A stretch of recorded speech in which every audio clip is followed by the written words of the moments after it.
Oh, we're back. We're back, baby.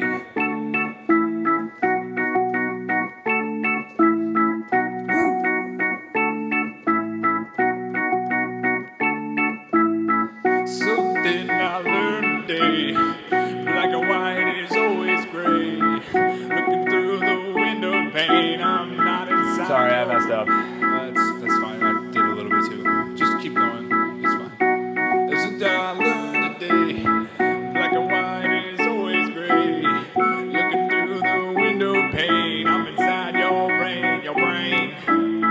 Something I learned today, yield the right way. Stop for west side, someone's rules, not mine, not mine. Yeah, something I A little learned rusty. today. Yeah, me too. I was figuring it out. Yeah, we'll fix it in post. That's how I was feeling too. Have a Oh good show. yeah, do you know that song? Have you heard that song? That song is by the band Husker Du. I love saying their name, Husker Du. It's one of my favorite band names, I think. Husker Du, that is their song, Something I Learned Today. That song is from their 1984 breakout masterpiece concept album, Zen Arcade. It's incredible. It's this long concept album. It's a double album. It's really great. Really great. Made in 1984. Something I Learned Today. Husker Du, funny enough, that band name, the name Husker Du, is from the Danish language, and it means, do you remember? Ain't that sweet? Do you remember? Do you remember? Keep that in mind. Mind, remember. I at first heard of Husker Du from a VH1 countdown show. I was a frequent viewer of those in my youth. And there was one in particular, the 100 greatest hard rock bands, or 100 greatest like bands in hard rock bands.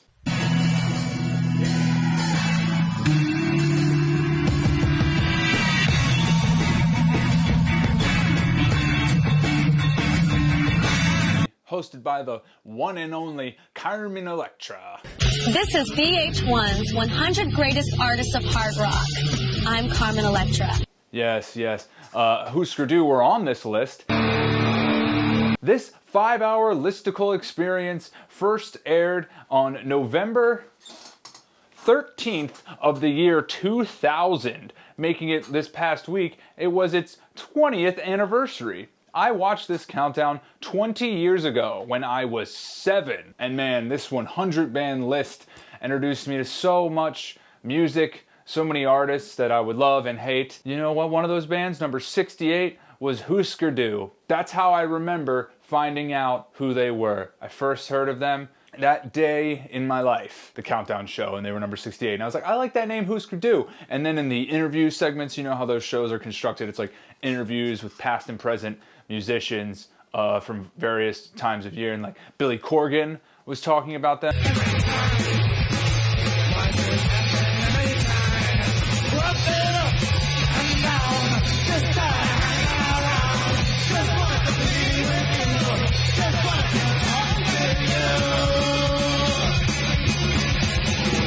It had all the energy that punk had, and the sort of who gives a attitude. It had that sort of poise and beauty, but it had the energy of youth.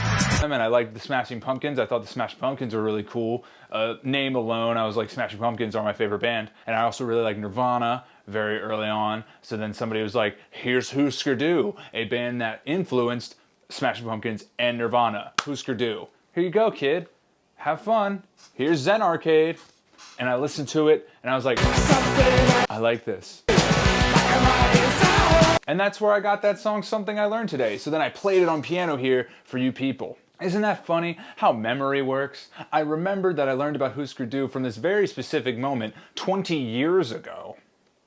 Weird how memory works. And Husker Du, do you remember? It's a band that was examining kind of like memory and human peoples. Their music was melodic hardcore, very ahead of their time. Time, memory, nostalgia, remembering stuff. The subject of today's show, nostalgia.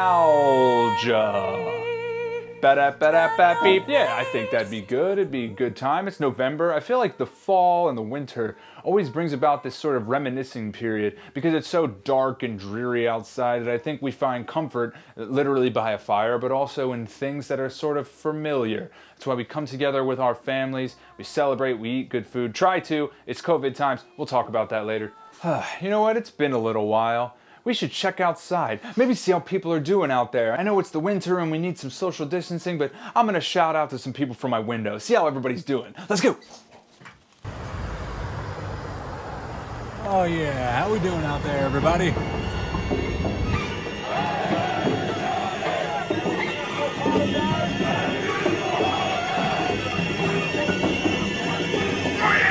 over here and make fight!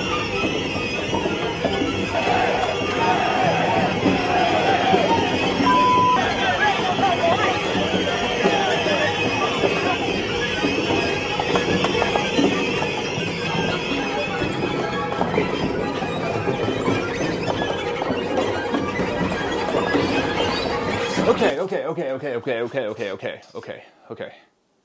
Let's stay inside. I think that's a good idea. We could be nostalgic indoors, of course. That's where most nostalgia takes place. Hello. Happy birthday. That's my name. Today, we're going to talk about nostalgia. Would you like that? Could you have liked that? Would you have liked that? I'm looking for more past tense. Whatever. Oh yeah, nostalgia, memory, the rose-colored glasses that we all wear for our past. When we were watching some of that 100 Greatest Hard Rock Artists, I'm Carmen Electra. you noticed that it had all those tracking marks and stuff. It's because it was probably a VHS rip. I myself, on a VHS tape, recorded that 100 Artists special when I was a kid. That tape kicked around for a while. It had the 100 Greatest Artists of Hard Rock on it at one point, and then at some point it had the X Games that were around that time. I think probably like X Games like 2005 or something.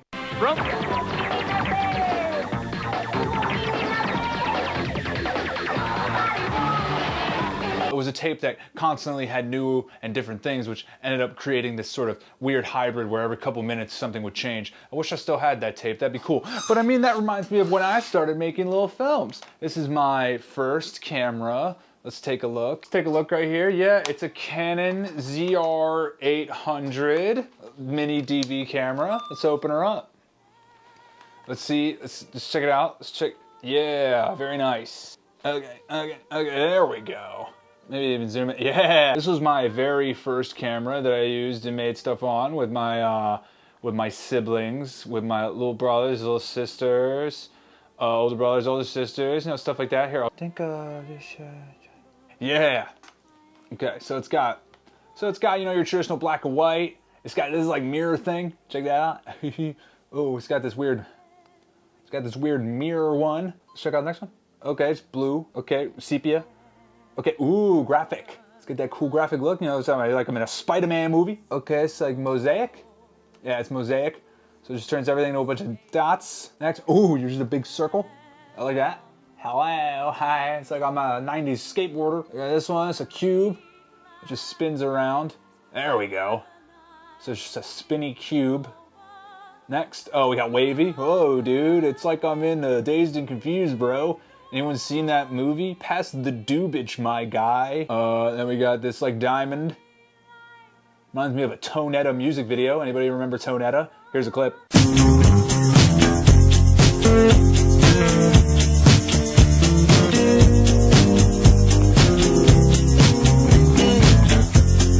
My heart belongs to. And we're back. Do you remember Tonetta?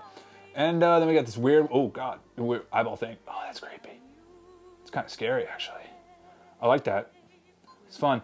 But yeah, I keep this thing around for literal nostalgic purposes. And also, it just looks cool, and I like the way it reminds me. So I got new tapes for it, and I'm excited to shoot some stuff on it because I always loved the way it looked, and it has a classic, you know.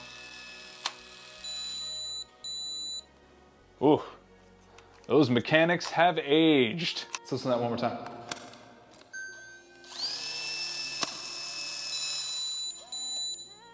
Doesn't sound good. I really hope that I didn't waste my money buying new tapes for this. We're in a recession. People love aesthetics. They like older style clothes. They like older style ways of thinking. They like, you know, old film formats. It's exciting. People like to look to the past because the past is appealing. Because it already happened and you can't change anything about it. That's both scary, frightening, and comforting. Because it already happened. What are you gonna do? All you can do is power on to the future. Because the past is not a thing that exists. It's like time travel. When people talk about time travel or get into that, you can't go there because it already happened. It's not a place in time unless you believe in like string theory or like multiverse stuff, but even then, it's like that's not your universe anymore. That's something else. But that's the, I don't wanna. Anyway, definition time.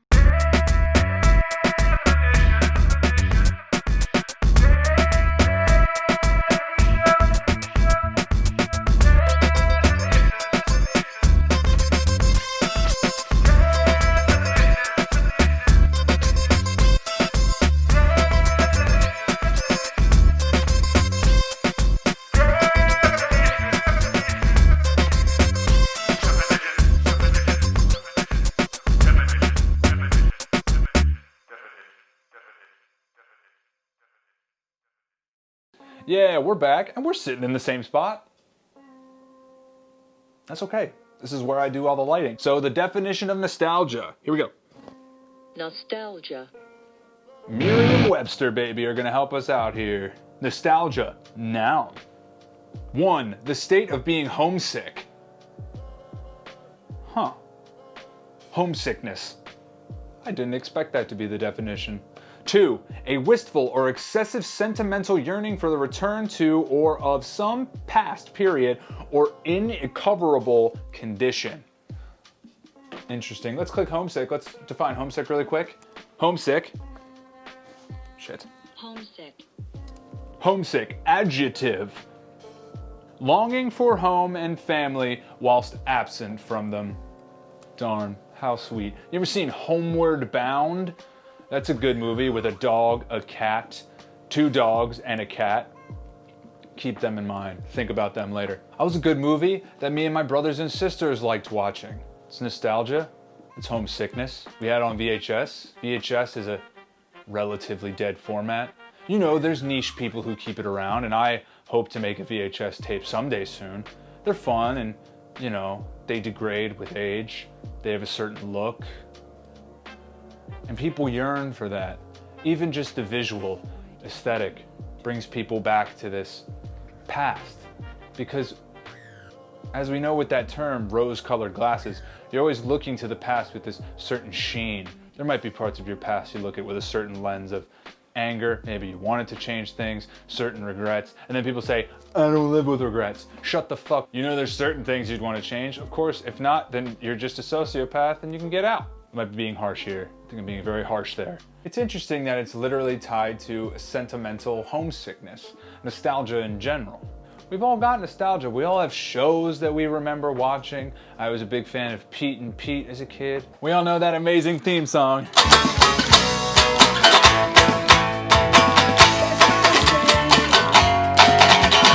Super good. I have nostalgic movies. I really liked that weird movie Star Kid. Has anyone seen that? That's like a forgotten movie because I think it's just too odd. Do we have a clip? I guess my life can't get much worse.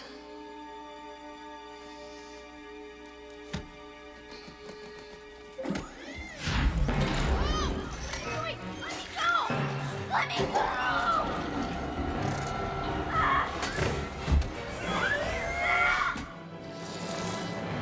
Let me go! Somebody! Help!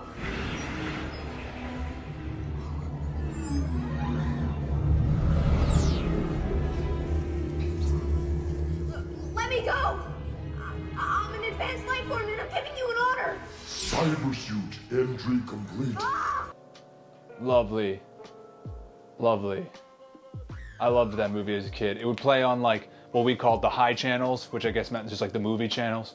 it would play in the afternoons, and I would always watch it because like the channels would like buy like B-tier movies that had just completely flopped out of theaters, and they would just show them every day for months. I guess that's still a thing. I don't have cable. I haven't had cable in a few years, so I don't know, but I'm assuming that's a thing. They buy B and C tier movies. But it's like, what are even the tiers these days? With the readily available streaming services, you can pull your nostalgia straight out of the internet. Do you remember a movie? I remember this picture from it. I remember a character's name. I remember this song. What movie is it? And then boom, you search that a little bit and IMDb's gotcha. IMDb has that movie. And you're like, where can I watch it? And you're like, oh, Amazon, I have to pay $3. You're like, I don't want to give Jeff Bezos more money. He's exploiting people and he pays no taxes. But you're just like, God, but I really want to watch Indian in the Cupboard. And you're like, why do I want to watch this? And then you watch Indian in the Cupboard and you're like, does not hold up. Main actor, terrible, terrible. The movie does not hold up. But that's even something. There's that faulty. There's that, is that the right word? Faulty? What does the word frailty mean? Frail. Isn't frailty just like derivative of fragile? It is. Easily broken or destroyed. So your mind can have a certain frailty, I guess I'm using that correctly, on subjects or films or art or anything really, or experiences you had as a kid. At the time you might not have seen it as traumatic, but then years later you do. So yeah, you gotta be weary, because nostalgia itself can also be a poison. Telling people to remember the good old days can distract you from your current situation. Just look at that dumbass term, Make America Great Again. A campaign slogan that worked for Trump, Clinton. I believe that together we can make America great again. Ronald Reagan, didn't work for Barry Goldwater. That's right, Ronald Wilson Reagan used that same campaign slogan in 1980. So in 2016, Make America Great Again was used to invoke the 80s, which in the 80s, the slogan was used by Reagan to invoke the 50s. And in the 40s, it was used by Congressman Alexander Wiley.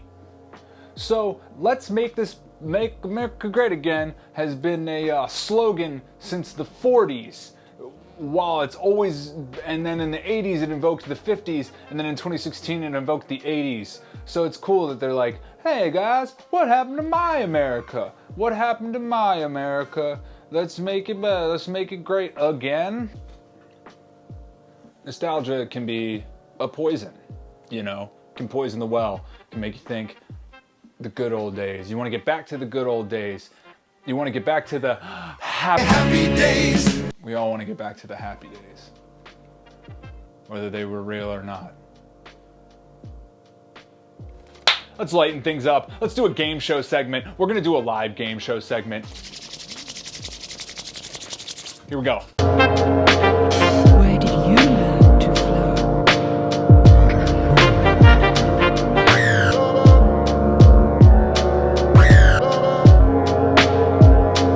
Where did you...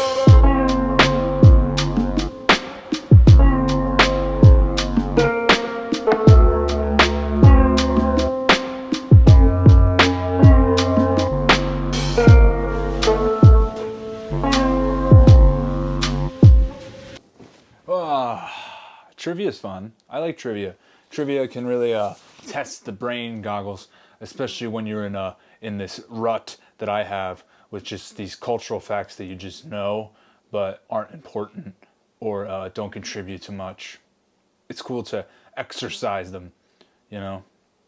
We didn't delve too deep into how nostalgia can be in poison. I think that'll be a future episode, maybe even next week, but I won't decide that till the weekend, and then we'll talk. But nostalgia is a poison, so you should be vigilant out there. You know, it's good to remember stuff. It's great to bask in cultural excess. It's great to re-examine old shows you like, old movies you like, see if they hold up. It's always great to have that nostalgic feeling and have those family feelings and have those familiar feelings, but you got to be careful. It could be poisoning your vision of the present, you know. Sorry, I gotta Answer this phone. Hello? What are you talking about? What are you talking about? You really gonna call me during the show? All right. Yeah. Well, I guess this will have to be addressed next week. Thanks, Tom and Jillian, for the show. I love you all equally. Will this turn into a new storyline? We'll see.